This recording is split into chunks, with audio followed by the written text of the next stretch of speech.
முருங்கைக்கீரைமா முருங்கைக்கீரை ஐயா கீரை இல்லைங்க. என்னம்மா கீரை வேணுமா?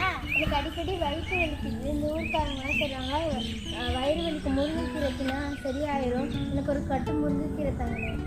ஆமாம்மா நீ சொல்கிறது சரிதான். அந்த கீரையில் என்னென்னலாம் சத்து இருக்குன்னு தெரியுமா? கால்சியம் சத்து இருக்குது, இரும்பு சத்து இருக்குது, கண் பார்வையெல்லாம் நல்லா தெளிவாக தெரியும். அதாச்சும் உனக்கு ஒரு நோய் இருந்தால் அதெல்லாம் பறந்து போயிடுமா. வாங்கிக்கிறியா? ஒரு கட்டு 10 ரூபா தான். 10 ரூபா தாம்மா. வரேம்மா. கீரை கீரை கீரைமா கீரை கீரைமா கீரை. ஐயோ ரொம்ப வேர்க்குது. எனக்கு மரம் இருந்தால் படுத்துட்டு காலையில் எழுந்திரிச்சு போகலாம். ஐயோ எவ்வளோ அழகான வேர்க்க போகிறாங்க. நல்லா குளிச்சு காற்று வந்து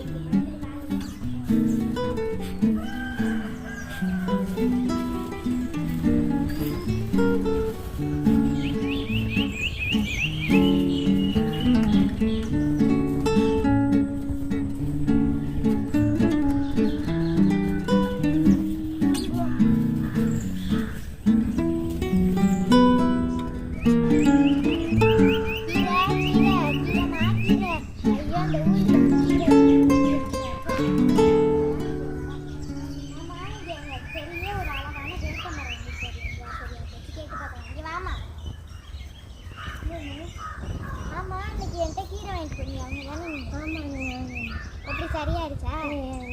நன்றி. நீங்கள் சொன்ன மாதிரி நான் எப்போதுமே கீரை முருங்கைக்கீரை சாப்பிட்டேன். அதனால எனக்கு சரியாயிடுச்சு.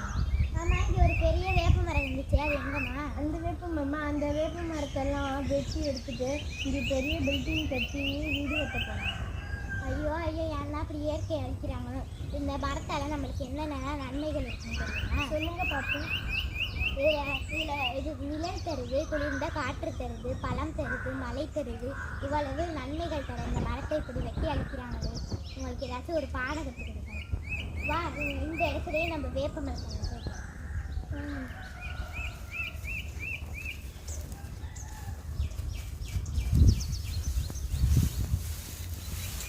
நீங்களும் இப்படி மரத்தை வெட்டி இயற்கையை அழிக்காமல் முடிஞ்ச வரைக்கும் மரத்தை நட்டு இயற்கையை பாதுகாக்கிற வழியை பாருங்கள். நன்றி, வணக்கம்.